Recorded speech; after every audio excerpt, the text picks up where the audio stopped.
Chapter 5 golden locket. पूर्वी Africa में छोटी ब्रिटिश सेना संख्या में बहुत बेहतर सेना के हाथों गंभीर पराजय झेलने के बाद आखिरकार अपनी ताकत दिखाने लगी थी।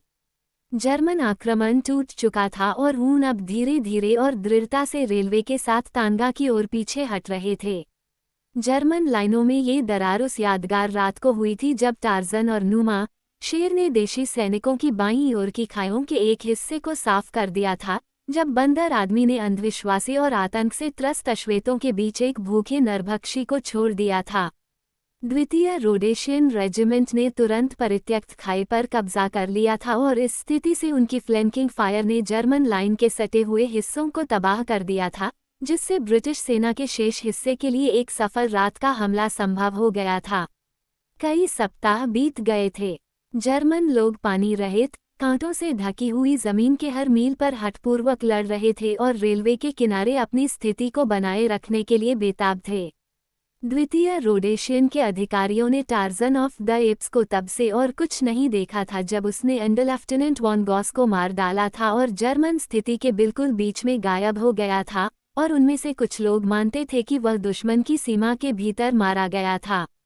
उन्होंने उसे मार डाला होगा, कर्नल कैपल ने सहमति जताते हुए कहा, लेकिन मुझे लगता है कि उन्होंने भिखारी को कभी जीवित नहीं पकड़ा। न ही उन्होंने ऐसा किया, न ही उसे मारा। टार्जन ने उन बीच के हफ्तों को सुखद और लाभदायक तरीके से बिताया था। उसने जर्मन सैनिकों की स्थिति और ताकत, उनके युद्ध के तरीकों और उन विभिन्न तरीकों के बारे में ज्ञान का एक बड़ा भंडार जमा कर लिया था जिनसे एक अकेला टारमंगनी सेना को परेशान कर सकता था और उसका मनोबल गिरा सकता था। फिलहाल उसे एक खास इच्छा ने प्रेरित किया। एक जर्मन जासूस था जिसे वह जिंदा पकड़कर अंग्रेजों के पास वापस ले जाना चाहता था। जब वह पहली बार जर्मन मुख्यालय गया था तो उसने एक युवती को जर्मन जनरल को एक कागज देते देखा था, और बाद में उसने उसी युवती को ब्रिटिश अधिकारी की वर्दी में ब्रिटिश लाइन के भीतर देखा था। निष्कर्ष स्पष्ट था, वह एक जासूस थी, और इसलिए टार्जन ने जर्मन मुख्यालय में कई रातों तक उसे फिर से देखने या उसके ठिकाने के बारे में कोई सुराग पाने की उम्मीद में भटका, और साथ ही उसने कई ऐसी तरकीबें अपनाई जिससे वह जर्मनों के दिलों में दहशत पैदा कर सके। वह सफल रहा। यह अक्सर जर्मन शिविरों में घूमते समय सुनी गई बातचीत के अंशों से पता चलता था। एक रात जब वह रेजिमेंटल मुख्यालय के पास झाड़ियों में छिपा हुआ था तो उसने कई बोचे अधिकारियों की बातचीत सुनी। उनमें से एक व्यक्ति ने देशी सैनिकों द्वारा कई सप्ताह पहले शेर द्वारा उनकी पराजय और उनकी खाइयों में एक नग्न सफेद विशालकाय व्यक्ति के एक साथ प्रकट होने के संबंध में बताई गई कहानियों को दोहराया, जिसके बारे में उन्हें पूरा यकीन था कि वह जंगल का कोई राक्षस है। यह आदमी वही रहा होगा जो जनरल के मुख्यालय में घुसा था और शनाइडर को उठा ले गया था, एक ने दावा किया। मुझे आश्चर्य है कि उसने बेचारे मेजर को कैसे निशाना बनाया। वे कहते हैं कि उस प्राणी को शनाइडर के अलावा किसी में कोई दिलचस्पी नहीं थी। उसने वॉन केल्टर को अपनी गिरफ्त में ले लिया था और वह आसानी से जनरल को भी पकड़ सकता था, लेकिन उसने शनाइडर को छोड़कर बाकी सभी को नज़रअंदाज कर दिया। उसने कमरे में उसका पीछा किया, उसे पकड़ लिया और रात में ले गया। गॉड जानता है कि उसका क्या हश्र हुआ। कैप्टन फ्रिट्ज शनाइडर के पास कुछ सिद्धांत है, दूसरे ने कहा। उन्होंने मुझे सिर्फ 1 या 2 हफ्ते पहले बताया था कि उन्हें लगता है कि उन्हें पता है कि उनके भाई को क्यों ले जाया गया था, कि यह गलत पहचान का मामला था। उन्हें इस बारे में तब तक यकीन नहीं था जब तक कि वॉन गॉस को नहीं मार दिया गया, जाहिर तौर पर उसी जीव ने जिस रात शेर खाइयों में घुसा था। वॉन गॉस शनाइडर की कंपनी से जुड़े थे। शनाइडर के एक आदमी की गर्दन उसी रात मरोड़ कर पाई गई जिस रात मेजर को ले जाया गया था, और शनाइडर को लगता है कि यह शैतान उसके और उसकी कमान के पीछे पड़ा है, कि यह उस रात उसके लिए आया था और गलती से उसके भाई को ले गया। उन्होंने कहा कि क्राउट ने उन्हें बताया कि मेजर को फ्राउलिन किर्चर के सामने पेश करते समय जैसे ही मेजर का नाम लिया गया, ये जंगली आदमी खिड़की से कूदकर उनके पास चला गया। अचानक छोटा समूह कठोर हो गया सुन रहा था। वह क्या था? एक ने झाड़ियों की ओर देखते हुए पूछा, जिसमें से एक दबी हुई गुर्राहट निकल रही थी, जब वानरों के टार्जन को एहसास हुआ कि उसकी गलती के कारण उसके बंगले में भयानक अपराध करने वाला अभी भी जीवित है, कि उसकी पत्नी का हत्यारा अभी भी सजा से बच गया है। एक लंबे मिनट तक अधिकारी तनावग्रस्त होकर खड़े रहे। हर किसी की नज़र झाड़ियों पर टिकी हुई थी जहां से वह भयावह आवाज आ रही थी। हर किसी को शिविरों के बीचों बीच से और साथ ही अकेले बाहरी गार्डों से हाल ही में रहस्यमय तरीके से गायब होने की याद आ रही थी। हर किसी को उन खामोश मृतकों के बारे में सोचना था जिन्हें उसने देखा था, किसी अदृश्य प्राणी द्वारा अपने साथियों की नज़रों के सामने ही मार दिया गया था। उन्होंने मृतकों के गले पर निशानों के बारे में सोचा, पंजों या विशाल उंगलियों द्वारा। वे नहीं बता सकते थे कि कौन से, और कंधों और गले पर निशानों के बारे में जहां शक्तिशाली दांतों ने जकड़ रखा था और वे खींची हुई पिस्तौल के साथ प्रतीक्षा कर रहे थे। एक बार झाड़ियां लगभग अदृश्य रूप से हिली और एक क्षण बाद एक अधिकारी ने बिना किसी चेतावनी के उन पर गोली चला दी, लेकिन वानरों का टार्जन वहां नहीं था। झाड़ियों के हिलने और गोली चलने के बीच के अंतराल में वह रात में विलीन हो गया था। 10 मिनट बाद वह शिविर के उस हिस्से के बाहरी इलाके में मंडरा रहा था जहां एक देशी कंपनी के काले सैनिक रात के लिए डेरा डाले हुए थे, जिसकी कमान एक हाउप्टमैन फ्रिट्ज शनाइडर के पास थी। लोग बिना तंबू के जमीन पर लेटे हुए थे, लेकिन अधिकारियों के लिए तंबू लगाए गए थे। इनकी ओर टार्जन रेंगता हुआ आगे बढ़ा। ये धीमा और जोखिम भरा काम था, क्योंकि जर्मन अब उस अजीब दुश्मन के प्रति सतर्क थे जो रात में अपने शिविरों में घुसकर हमला करने के लिए आया था। फिर भी बंदर जैसा आदमी उनके पहरेदारों को चकमा देकर, आंतरिक रक्षकों की सतर्कता को चकमा देकर, अधिकारियों की पंक्ति के पीछे की ओर रेंगता हुआ चला गया। यहाँ उसने खुद को सबसे नज़दीकी तंबू के पीछे जमीन पर लिटा लिया और सुनने लगा। अंदर से एक सोए हुए आदमी की सांसें आ रही थीं, सिर्फ एक। टार्जन संतुष्ट था। अपने चाकू से उसने पीछे के फ्लैप की डोरियां काटी और अंदर घुस गया। उसने कोई आवाज नहीं की। एक गिरते हुए पत्ते की छाया, जो शांत दिन में धीरे धीरे धरती पर तैर रही थी, इससे ज्यादा बेआवाज नहीं हो सकती थी। वह सोए हुए आदमी के बगल में चला गया और उसके ऊपर झुक गया। बेशक वो नहीं जान सकता था कि यह शनाइडर था या कोई और, क्योंकि उसने शनाइडर को कभी नहीं देखा था, लेकिन वह जानना चाहता था और भी ज्यादा जानना चाहता था। उसने धीरे से उस आदमी के कंधे को हिलाया। वह आदमी भारी होकर मुड़ा और एक मोटी आवाज में गुर्राया, चुप रहो। बंदर आदमी ने धीमी आवाज में कहा, चुप रहो, मैं मार डालूंगा। हुन ने अपनी आंखें खोलीं। मंद रोशनी में उसने एक विशालकाय आकृति को अपने ऊपर झुकते हुए देखा। अब एक शक्तिशाली हाथ ने उसके कंधे को पकड़ लिया और दूसरे ने हल्के से उसके गले को पकड़ लिया। चिल्लाओ मत, टार्जन ने आदेश दिया, लेकिन मेरे सवालों का धीरे से जवाब दो। तुम्हारा नाम क्या है? लूबर्ग, अधिकारी ने उत्तर दिया। वह कांप रहा था। इस नग्न विशालकाय की अजीब उपस्थिति ने उसे भय से भर दिया। उसे भी रात के शिविरों के शांत पहरों में रहस्यमय तरीके से मारे गए लोगों की याद आ गई।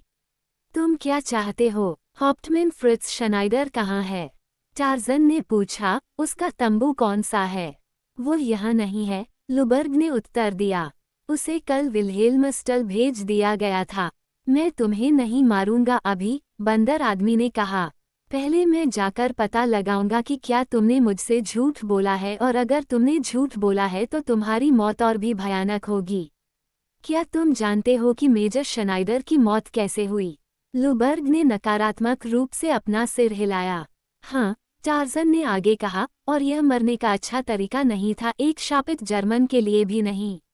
अपना चेहरा नीचे करके करवट ले लो और अपनी आंखें ढक लो। हिलना मत या कोई आवाज मत करो। उस आदमी ने वैसा ही किया जैसा उसे कहा गया था, और जैसे ही उसकी नजरें दूसरी ओर मुड़ी, टार्जन तंबू से खिसक गया। 1 घंटे बाद वह जर्मन कैंप के बाहर था और विल्हेल्मस्टल के छोटे से पहाड़ी शहर की ओर बढ़ रहा था, जो जर्मन पूर्वी अफ्रीका की सरकार की ग्रीष्मकालीन सीट थी। फ्राउलिन बर्था किरचक हो गई थी। वह अपमानित और क्रोधित थी। उसे यह स्वीकार करने में बहुत समय लगा कि वह, जो अपने लकड़ी के काम पर गर्व करती थी, पंगानी और तांगा रेलवे के बीच देश के इस छोटे से हिस्से में खो गई थी। वह जानती थी कि विल्हेल्मस्टल उसके दक्षिण पूर्व में लगभग 50 मील की दूरी पर है, लेकिन प्रतिकूल परिस्थितियों के संयोजन के कारण वो ये निर्धारित करने में असमर्थ थी कि दक्षिण पूर्व कौन सा है। सबसे पहले वह जर्मन मुख्यालय से एक अच्छी तरह से चिन्हित सड़क पर निकली थी जिस पर सैनिक यात्रा कर रहे थे, और यह मानने के लिए हर कारण था कि वह विल्हेल्मस्टल तक उसी सड़क का अनुसरण करेगी। बाद में उसे इस सड़क से यह कहते हुए चेतावनी दी गई थी कि एक मजबूत ब्रिटिश गश्ती दल पंगानी के पश्चिमी तट से नीचे आया है, उसके दक्षिण में एक क्रॉसिंग बना रहा है और तब भी टोंडा में रेलमार्ग पर मार्च कर रहा था। सड़क से निकलने के बाद उसने खुद को घनी झाड़ियों में पाया और चूंकि आसमान में घने बादल छाए हुए थे, इसलिए उसने तुरंत अपने कंपास का सहारा लिया, और तब तक उसे निराशा हुई जब तक कि उसे पता नहीं चला कि उसके पास कंपास नहीं है। हालांकि वह अपनी लकड़ी की कला पर इतनी आश्वस्त थी कि वह पश्चिम की दिशा में आगे बढ़ती रही जब तक कि उसने पर्याप्त दूरी तय नहीं कर ली जिससे उसे यह भरोसा हो गया कि अब दक्षिण की ओर मुड़कर वह ब्रिटिश गश्ती दल के पीछे सुरक्षित रूप से जा सकती है। नहीं, उसे तब तक कोई संदेह महसूस हुआ जब तक कि वह फिर से पूर्व की ओर दक्षिण की ओर मुड़ नहीं गई, जैसा कि उसने सोचा था। गश्ती के बारे में शाम ढल चुकी थी, उसे बहुत पहले ही टोंडा के दक्षिण में फिर से सड़क पर आ जाना चाहिए था, लेकिन उसे कोई रास्ता नहीं मिला था और अब उसे असली चिंता होने लगी थी। उसका घोड़ा पूरे दिन बिना भोजन या पानी के यात्रा करता रहा था। रात करीब आ रही थी और इसके साथ ही उसे एहसास हुआ कि वह एक जंगली और पगडंडी रहित देश में पूरी तरह से खो गई है, जो मुख्य रूप से अपनी तसेद से मक्खियों और जंगली जानवरों के लिए कुख्यात है। ये जानना पागलपन था कि उसे बिल्कुल भी पता नहीं था कि वो किस दिशा में यात्रा कर रही थी, कि वो रेलवे से दूर पंगानी की ओर उदास और भयावह देश में आगे बढ़ रही थी। फिर भी रुकना असंभव था, उसे आगे बढ़ना था। बर्था किर्च कोई काय नहीं थी, चाहे वह कुछ भी रही हो, लेकिन जैसे जैसे रात उसके चारों ओर छाने लगी, वह अपने मन से आने वाले लंबे घंटों के भय के चिंतन को पूरी तरह से बंद नहीं कर सकी। इससे पहले कि उगते सूरज ने स्टाइजियन अंधेरे को दूर कर दिया, भयानक जंगल की रात जो विनाश के सभी शिकार करने वाले जीवों को लुभाती है। अंधेरा होने से ठीक पहले उसे लगभग अंतहीन झाड़ियों में एक खुला घास का मैदान जैसा स्थान मिला। बीच के पास पेड़ों का एक छोटा सा समूह था और उसने यहीं डेरा डालने का फैसला किया। घास ऊंची और घनी थी, जिससे उसके घोड़े को चारा और खुद के लिए बिस्तर मिल जाता था, और पेड़ों के आसपास इतनी सूखी लकड़ियां पड़ी थीं कि रात भर अच्छी आग जलाई जा सकती थी। अपने घोड़े से काठी और लगाम हटाकर उसने उन्हें एक पेड़ के नीचे रख दिया और फिर जानवर को पास में बांध दिया। फिर वह जलाऊ लकड़ी इकट्ठा करने में व्यस्त हो गई और अंधेरा होने तक उसके पास अच्छी आग और सुबह तक के लिए पर्याप्त लकड़ियां थीं। उसने अपनी काठी से ठंडा खाना और कैंटीन से पानी का घूंट लिया।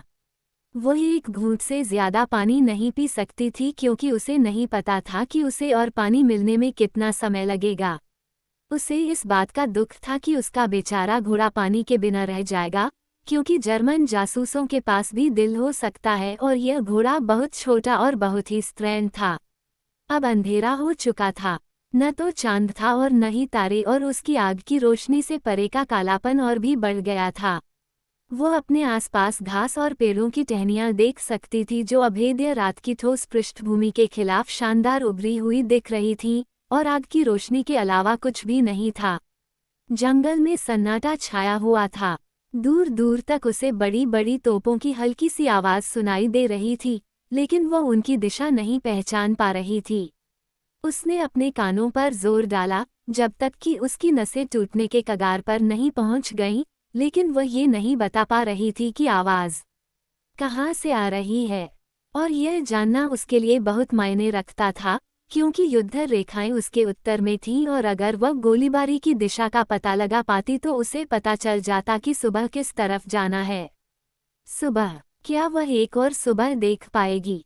उसने अपने कंधों को सीधा किया और खुद को संभाला।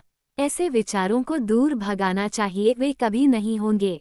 बहादुरी से उसने हवा में गुनगुनाया और अपनी काठी को आग के पास रखा और एक आरामदायक सीट बनाने के लिए लंबी घास खींची जिस पर उसने अपनी काठी का कंबल बिछा दिया। फिर उसने अपनी काठी के कैंटल से एक भारी सैन्य कोट खोला और उसे पहन लिया, क्योंकि हवा पहले से ही ठंडी थी। वो काठी के सहारे टिककर बैठ गई और पूरी रात जागने के लिए तैयार हो गई। 1 घंटे तक सन्नाटा केवल दूर से बंदूकों की गड़गड़ाहट और चारा खाते घोड़े की धीमी आवाज से टूटता रहा, और फिर संभवतः 1 मील दूर से शेर की दहाड़ की गड़गड़ाहट सुनाई दी। लड़की चौंक गई और उसने अपनी बगल में राइफल पर हाथ रख लिया। उसके दुबले शरीर में हल्की सी सिहरन दौड़ गई और उसे लगा कि उसके शरीर पर हंस का मांस चढ़ गया है। बार बार भयानक आवाज दोहराई गई और हर बार उसे यकीन था कि यह आवाज और करीब आ रही है। वह इस आवाज की दिशा का पता लगा सकती थी, हालांकि वह बंदूकों की दिशा का पता नहीं लगा सकती थी, क्योंकि बंदूकों की आवाज का स्रोत बहुत करीब था। शेर हवा की दिशा में था और इसलिए अभी तक उसकी गंध नहीं पकड़ पाया था, हालांकि वह आग की रोशनी की जांच करने के लिए आ रहा था, जिसे निस्संदेह काफी दूरी तक देखा जा सकता था। एक और डर से भरे घंटे के लिए लड़की अपनी आंखों और कानों को अपनी रोशनी के छोटे से द्वीप के पीछे काले शून्य में तानती रही। उस पूरे समय के दौरान शेर ने फिर से दहाड़ नहीं लगाई, लेकिन उसे लगातार यह एहसास होता रहा कि वह उस पर रेंग रहा है। बार बार वह चौंक जाती और पीछे पेड़ों के पीछे कालेपन को देखने के लिए मुड़ जाती, क्योंकि उसकी अति उत्तेजित नसें गद्देदार पैरों के चुपके से गिरने की कल्पना करतीं। उसने अब अपने घुटनों पर राइफल को तैयार रखा और वह सिर से पैर तक कांप रही थी। अचानक उसके घोड़े ने अपना सिर उठाया और घुरघुराया, और डर के मारे हल्की चीख के साथ लड़की अपने पैरों पर खड़ी हो गई। घोड़ा मुड़ा और उसकी ओर तेजी से बढ़ा, जब तक कि रस्सी ने उसे रोक नहीं दिया, और फिर वह घूम गया और कान ऊपर करके रात में देखने लगा, लेकिन लड़की न तो कुछ देख पा रही थी और न ही कुछ सुन पा रही थी। फिर भी 1 और घंटा आतंक से भरा बीता, जिसके दौरान घोड़ा अक्सर अपना सिर उठाकर अंधेरे में लंबे समय तक और खोजपूर्ण तरीके से देखता रहा। लड़की समय समय पर आग जलाती रही। उसे लगा कि वह बहुत नींद में है। उसकी भारी पलकें लगातार झुक रही थीं, लेकिन वह सोने की हिम्मत नहीं कर पा रही थी। उसे डर था कि कहीं वह उस नींद से अभिभूत न हो जाए जो उसे चुरा रही थी। वह उठी और तेजी से इधर उधर चलने लगी। फिर उसने आग पर कुछ और लकड़ियां डालीं, चलकर अपने घोड़े के थूथन को सहलाया और अपनी सीट पर वापस आ गई। काठी के सहारे झुककर उसने अपने मन को कल की योजनाओं में व्यस्त रखने की कोशिश की, लेकिन उसे झपकी आ गई होगी। अचानक वह जाग गई। दिन का उजाला हो चुका था। वह भयावह रात अपने अवर्णनीय भय के साथ चली गई थी। वह अपनी इंद्रियों की गवाही पर यकीन नहीं कर पा रही थी। वह घंटों सो चुकी थी, आग बुझ चुकी थी, और फिर भी वह और घोड़ा सुरक्षित और जीवित थे, और न ही जंगली जानवर का कोई निशान था। और सबसे अच्छी बात ये थी कि सूरज चमक रहा था, जो पूर्व की ओर सीधी सड़क दिखा रहा था। जल्दी जल्दी उसने अपने कीमती राशन के कुछ कौर खाए, जो पानी के घूंट के साथ उसका नाश्ता बन गया। फिर उसने अपने घोड़े पर काठी लगाई और सवार हो गई। उसे पहले से ही लग रहा था कि वो विल्हेल्मस्टल में सुरक्षित है। हालांकि संभवतः उसने अपने निष्कर्षों को संशोधित कर लिया होता, यदि उसने झाड़ी में अलग अलग स्थानों से अपनी हर हरकत पर 2 जोड़ी आंखों को गौर से देखते हुए देखा होता। लड़की हल्के फुल्के अंदाज में और बिना किसी संदेह के झाड़ियों की ओर बढ़ रही थी, जबकि उसके ठीक सामने 2 पीली हरी आंखें गोल गोल और भयानक घूर रही थीं। एक भूरे रंग की पूंछ घबराहट से हिल रही थी और बड़े गद्देदार पंजे एक शक्तिशाली झटके के लिए एक चिकने बैरल के नीचे इकट्ठे हुए थे। घोड़ा लगभग झाड़ी के किनारे पर था जब नुमा शेर हवा में उछला। उसने घोड़े के दाहिने कंधे पर वार किया, जिससे वह डरकर भागने लगा। टक्कर के बल ने घोड़े को पीछे की ओर फेंका और इतनी तेजी से कि लड़की को खुद को बाहर निकालने का कोई मौका नहीं मिला, लेकिन वह अपने घोड़े के साथ धरती पर गिर गई। उसका बायां पैर घोड़े के शरीर के नीचे फंस गया। भयभीत होकर उसने देखा कि जानवरों के राजा ने अपने शक्तिशाली जबड़े खोले और चीखते हुए जानवर को उसकी गर्दन के पीछे से पकड़ लिया। बड़े जबड़े बंद हो गए। एक पल के लिए संघर्ष हुआ और नुमा ने अपने शिकार को हिलाया। वह रीढ़ की हड्डी के टूटने की आवाज सुन सकती थी, क्योंकि शक्तिशाली नुकीले दांत उन्हें कुतर रहे थे, और फिर उसके वफादार दोस्त की मांसपेशियां मृत्यु में शिथिल हो गईं। नुमा अपने शिकार पर झुका हुआ था। उसकी डरावनी आंखें लड़की के चेहरे पर टिकी हुई थीं। वह अपने गाल पर उसकी गर्म सांस महसूस कर सकती थी और बदबूदार भाप की गंध से उसे मतली आ रही थी। लड़की को ऐसा लगा कि दोनों एक दूसरे को घूरते हुए अनंत काल तक लेटे रहे और फिर शेर ने एक खतरनाक दहाड़ लगाई। बर्था किर्चर इससे पहले कभी इतनी भयभीत नहीं हुई थी, इससे पहले कभी उसके पास आतंक का ऐसा कारण नहीं था। उसकी कमर पर एक पिस्तौल थी, एक भयानक हथियार जिससे वह किसी आदमी का सामना कर सकती थी, लेकिन एक छोटी सी चीज जिससे वह अपने सामने खड़े विशाल जानवर को डरा सकती थी। वह जानती थी कि इससे ज्यादा से ज्यादा उसे गुस्सा ही आएगा और फिर भी वह अपनी जान को बहुत कीमती कीमत पर बेचना चाहती थी, क्योंकि उसे लगा कि उसे मरना ही होगा। कोई भी मानवीय सहायता उसे मदद नहीं कर सकती थी, भले ही वह खुद को पेश करने के लिए मौजूद हो। एक पल के लिए उसने अपनी नज़र उस भयानक चेहरे के सम्मोहन आकर्षण से हटाए और अपने ईश्वर से अंतिम प्रार्थना की। उसने सहायता नहीं मांगी, क्योंकि उसे लगा कि वो ईश्वरीय सहायता से भी परे है। उसने केवल यह मांगी कि अंत जल्दी हो और जितना संभव हो उतना कम दर्द के साथ। कोई भी भविष्यवाणी नहीं कर सकता कि किसी भी आपात स्थिति में शेर क्या करेगा। ये शेर एक पल के लिए लड़की को घूरता और गुर्राता रहा और फिर मरे हुए घोड़े को खाने लगा। फ्राउलीन किर्चर ने एक पल के लिए आश्चर्य किया और फिर अपने घोड़े के शरीर के नीचे से सावधानी से अपना पैर खींचने की कोशिश की, लेकिन वह उसे हिला नहीं सकी। उसने अपने प्रयासों की ताकत बढ़ा दी और नुमा ने फिर से गुर्राने के लिए उसके खाने से ऊपर देखा। लड़की रुक गई। उसे उम्मीद थी कि वह अपनी भूख मिटाएगा और फिर लेटने के लिए चला जाएगा, लेकिन उसे विश्वास नहीं हो रहा था कि वह उसे वहां जीवित छोड़ देगा।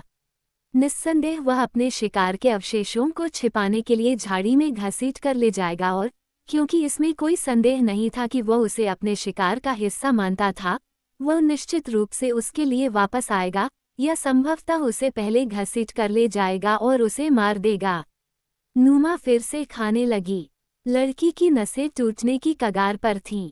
उसे आश्चर्य हुआ कि वह आतंक और सदमे के तनाव में बेहोश तो नहीं हो गई। उसे याद आया कि वह अक्सर चाहती थी कि काश वह किसी शेर को पास से देख पाती, उसे मारती और खाती।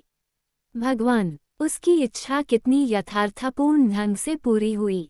फिर से उसे अपनी पिस्तौल याद आई। जैसे ही वह गिरी, पिस्तौलदान इधर उधर खिसक गया और अब हथियार उसके नीचे पड़ा था। बहुत धीरे से उसने उसे पकड़ने की कोशिश की, लेकिन ऐसा करते हुए उसे अपना शरीर जमीन से ऊपर उठाना पड़ा। तुरंत शेर जाग गया। बिल्ली की फुर्ती से उसने घोड़े की लाश को पार किया और अपने भारी पंजे वाले पंजे से उसकी छाती पर वार किया, जिससे उसकी पीठ जमीन पर गिर गई और इस दौरान वह बुरी तरह से गुर्राया और गुर्राया। उसका चेहरा भयानक क्रोध का प्रतीक था। एक पल के लिए दोनों में से कोई भी नहीं हिला और फिर उसके पीछे से लड़की ने एक इंसानी आवाज़ सुनी जो जानवरों जैसी आवाज़ें निकाल रही थी। नुमा ने अचानक लड़की के चेहरे से नज़रें हटाकर उसके पीछे की चीज़ को देखा। जैसे ही वो पीछे हटा, उसकी गुर्राहटें दहाड़ में बदल गईं। उसने लड़की की कमर के सामने के हिस्से को अपने लंबे पंजों से लगभग उसके शरीर से अलग कर दिया, जिससे उसकी सफ़ेद छाती नंगी हो गई, जिसे किसी चमत्कार से उसके बड़े पंजों ने छुआ तक नहीं। वानरों के टार्जन ने उस पल से पूरी मुठभेड़ देखी थी जब नुमा ने अपने शिकार पर छलांग लगाई थी। कुछ समय पहले से वह लड़की पर नज़र रख रहा था और शेर द्वारा उस पर हमला करने के बाद उसने पहले तो नुमा को उसके साथ अपनी मर्जी से पेश आने देने का मन बनाया था। वह एक ग्रेनेड जर्मन और जासूस के अलावा और क्या थी। उसने उसे जनरल क्राउट के मुख्यालय में जर्मन कर्मचारियों के साथ सम्मेलन में देखा था और फिर उसने उसे ब्रिटिश अधिकारी के रूप में ब्रिटिश लाइनों के भीतर देखा था। ये बाद वाला विचार था जिसने उसे हस्तक्षेप करने के लिए प्रेरित किया। निस्संदेह जनरल जॉन स्मट्स उससे मिलने और उससे सवाल करने में प्रसन्न होंगे। स्मट्स द्वारा उसे गोली मारे जाने से पहले वह ब्रिटिश कमांडर को महत्वपूर्ण जानकारी देने के लिए मजबूर हो सकती थी। टार्जन ने न केवल लड़की को बल्कि शेर को भी पहचान लिया था। सभी शेर आपको और मुझे एक जैसे लग सकते हैं, लेकिन जंगल में उनके करीबी लोगों को ऐसा नहीं लगता। हर किसी के चेहरे, रूप और चाल की अपनी अलग अलग विशेषताएं होती हैं, जो मानव परिवार के सदस्यों की तरह ही अलग अलग होती हैं, और इनके अलावा जंगल के जीवों की एक और भी सकारात्मक पहचान होती है गंध की। हम में से हर किसी की, चाहे वह इंसान हो या जानवर, अपनी अलग गंध होती है, और इसी गंध से जंगल के जानवर, जो गंध की चमत्कारी शक्तियों से संपन्न होते हैं, व्यक्तियों को पहचानते हैं। यह अंतिम प्रमाण है। आपने इसे हजारों बार देखा है, एक कुत्ता आपकी आवाज़ पहचानता है और आपकी ओर देखता है। वह आपके चेहरे और आकृति को पहचानता है। अच्छा, उसके मन में कोई संदेह नहीं हो सकता कि यह आप ही हैं, लेकिन क्या वह संतुष्ट है? नहीं, सर, उसे आपके पास आना चाहिए और आपको सूंघना चाहिए। उसकी अन्य सभी इंद्रियां गलत हो सकती हैं, लेकिन उसकी गंध की भावना नहीं, और इसलिए वह अंतिम परीक्षण द्वारा सकारात्मक आश्वासन देता है। टार्ज़न ने नूमा को पहचान लिया, क्योंकि वह वही था जिसका मुंह उसने होटा नामक सुअर की खाल से बांधा था, जिसे उसने 2 दिनों तक रस्सी से बांधकर रखा था और अंततः जर्मन अग्रिम पंक्ति की खाई में छोड़ दिया था। और वह जानता था कि नूमा उसे पहचान लेगा, कि वह उस तीखे भाले को याद रखेगा जिसने उसे समर्पण और आज्ञाकारिता के लिए उकसाया था, और टार्ज़न को उम्मीद थी कि उसने जो सबक सीखा था वह अभी भी शेर के साथ बना हुआ है। अब वो आगे आया और नूमा को बड़े वानरों की भाषा में पुकारा, उसे लड़की से दूर रहने की चेतावनी दी। ये संदेहास्पद है कि नूमा, शेर ने उसे समझा या नहीं, लेकिन वो उस भारी भाले की भयावहता को समझ गया था जिसे तरमांगनी अपने भूरे दाहिने हाथ में लेकर तैयार था, और इसलिए वह पीछे हट गया, गुर्राया, अपने छोटे से दिमाग में ये तय करने की कोशिश कर रहा था कि हमला करे या भाग जाए। बंदर आदमी बिना रुके सीधे शेर की ओर बढ़ा। चले जाओ, नूमा, वह चिल्लाया, नहीं तो टार्ज़न तुम्हें फिर से बांध देगा और बिना भोजन के जंगल में ले जाएगा। देखो, अराद, मेरा भाला, क्या तुम्हें याद है कि कैसे उसकी नोक तुम्हारे अंदर चुभ गई थी और कैसे मैंने उसके भाले से तुम्हारे सिर पर वार किया था? जाओ, नूमा, मैं वानरों का टार्ज़न हूँ। नूमा ने अपने चेहरे की त्वचा को बड़ी बड़ी सिलवटों में तब तक सिकोड़ा, जब तक कि उसकी आंखें लगभग गायब नहीं हो गईं और वह गुर्राया, दहाड़ा, गुर्राया और फिर से गुर्राया, और जब भाले की नोक आखिरकार उसके काफी करीब आ गई, तो उसने अपने हथियारबंद पंजे से उस पर बुरी तरह से वार किया, लेकिन वह पीछे हट गया। टार्ज़न ने मृत घोड़े के ऊपर से कदम रखा और उसके पीछे लेटी लड़की ने अपनी आंखें चौड़ी करके आश्चर्य से उस सुंदर आकृति को देखा जो एक क्रोधित शेर को जानबूझकर उसके शिकार से दूर भगा रही थी। जब नूमा कुछ गज पीछे हट गया, तो वानर पुरुष ने शुद्ध जर्मन भाषा में लड़की को पुकारा, क्या तुम्हें बहुत चोट लगी है? मुझे नहीं लगता, उसने जवाब दिया, लेकिन मैं अपने घोड़े के नीचे से अपना पैर नहीं निकाल सकती। फिर से कोशिश करो, टार्ज़न ने आदेश दिया। मुझे नहीं पता कि मैं नूमा को इस तरह कब तक रोक सकता हूँ। लड़की ने बेतहाशा संघर्ष किया, लेकिन अंततः वह कोहनी के बल पीछे की ओर झुक गई। यह असंभव है, उसने उसे पुकारा। वह धीरे धीरे पीछे हटता हुआ फिर से घोड़े के पास पहुंच गया, फिर उसने नीचे हाथ बढ़ाकर घोड़े की लगाम पकड़ ली, जो अभी भी बरकरार थी। फिर एक हाथ से उसने शव को जमीन से ऊपर उठाया। लड़की ने खुद को आज़ाद किया और अपने पैरों पर खड़ी हो गई। आप चल सकते हैं?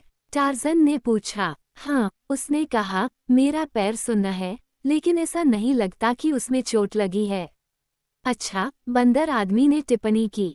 धीरे धीरे, मेरे पीछे चले जाओ, अचानक कोई हरकत मत करो।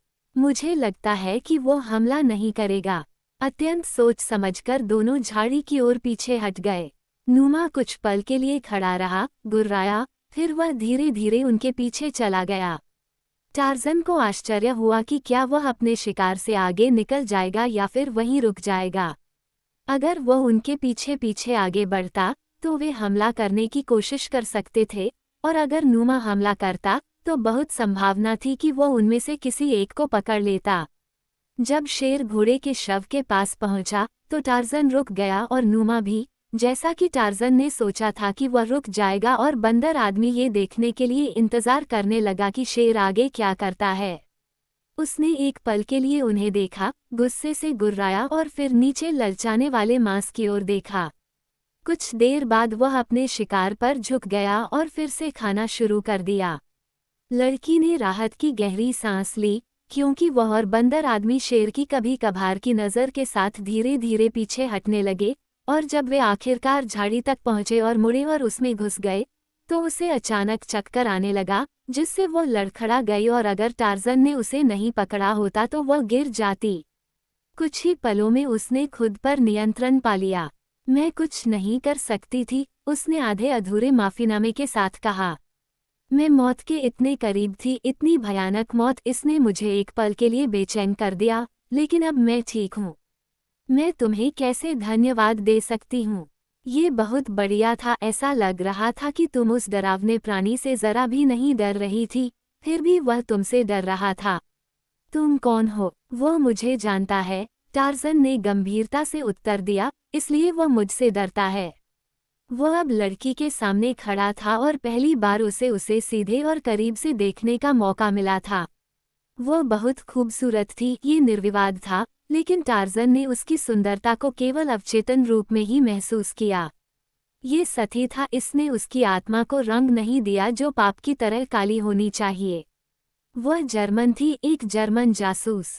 वो उससे नफरत करता था और केवल उसका विनाश करना चाहता था, लेकिन वह ऐसा तरीका चुनेगा जिससे ये दुश्मन के खिलाफ सबसे गंभीर रूप से काम करेगा।